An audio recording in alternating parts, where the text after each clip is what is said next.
இனிமே கண்ணை மூடிட்டு கடலை எண்ணெய் வாங்கலாம். ஏன்னா மந்த்ரா கடலை எண்ணெய் இதயத்தின் தயாரிப்பு. வறுக்க பொரிக்க ஏன் எல்லா சமையலுக்கும் மந்த்ரா தான். மந்த்ரா கடலை எண்ணெய், அபார ருசி, ஆரோக்கியமான உடல் நலம். தூத்துக்குடி விளாத்திக்குளம் மாணவி வன்கொடுமை செய்யப்பட்டு கொல்லப்பட்ட சம்பவத்தில் ராமநாதபுரம் மாவட்டம் சாயல்குடியைச் சேர்ந்த தர்ம முனீஸ்வரன் கைதாகியிருக்கிறார். இவன் மீது ஏற்கனவே பல வழக்குகள் நிலுவையில் உள்ளது.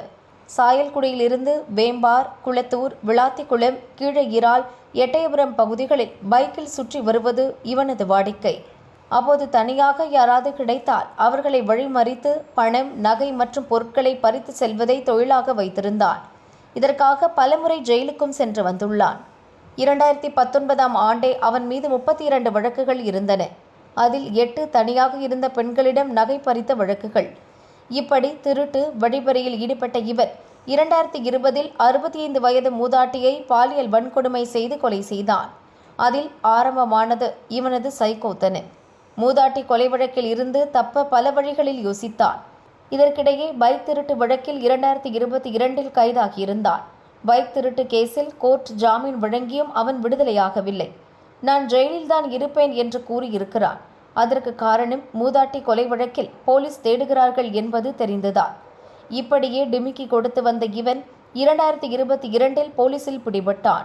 மூதாட்டியை கொன்ற வழக்கு தூத்துக்குடி மகிழா கோர்ட்டில் விசாரிக்கப்பட்டது. 2024இல் அவனுக்கு தண்டனை விதிக்கப்பட்டது. சாகும் வரை சிறை தண்டனை அனுபவிக்க வேண்டும் என தூத்துக்குடி மகிழா கோர்ட் தீர்ப்பளித்தது. இதனை எதிர்த்து முனீஸ்வரன் தரப்பில் 2025இல் ஹைகோர்ட் மதுரை கிளையில் மேல்முறையீடு செய்யப்பட்டது.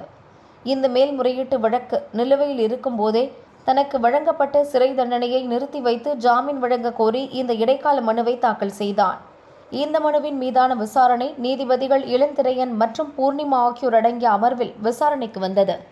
விசாரணை முடிவில் தூத்துக்குடி மகிழா கோர்ட் முனீஸ்வரனுக்கு விதித்த தண்டனையை நிறுத்தி வைத்து ஜாமீன் வழங்க உத்தரவிட்டனர்.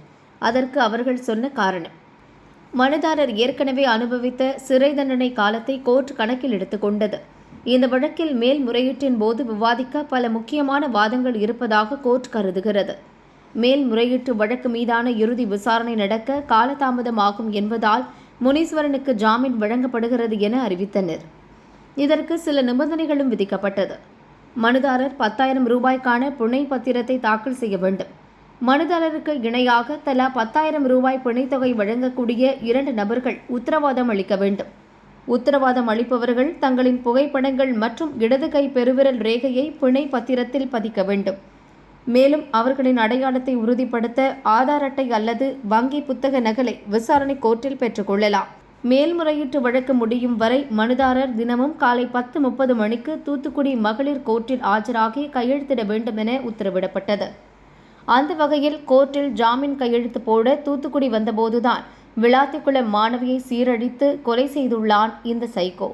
பொதுவாக ஒரு நபர் கொலை, பாலியல் வன்கொடுமை போன்ற கடுமையான குற்றங்களில் ஈடுபட்டு தண்டனை பெற்று பின் ஜாமீனில் வரும்போது அவர் மீண்டும் குற்றச் செயல்களில் ஈடுபடாமல் இருக்க உள்ளூர் போலீசார் கண்காணிப்பு பட்டியலில் வைப்பார்கள்.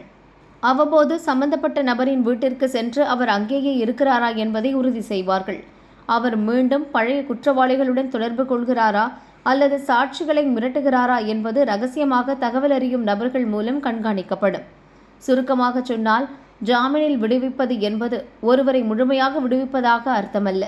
அவர் சட்டத்தின் கண்காணிப்பிலேயே இருப்பார்.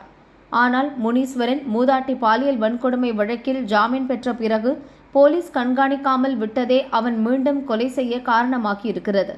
இதுபோன்ற குற்றவாளிகள் ஜாமீன் பெற கோர்ட் செல்லும் போதே போலீஸ் தரப்பில் வலுவான ஆதாரங்களை முன்வைத்து அதனை எதிர்க்க வேண்டும்.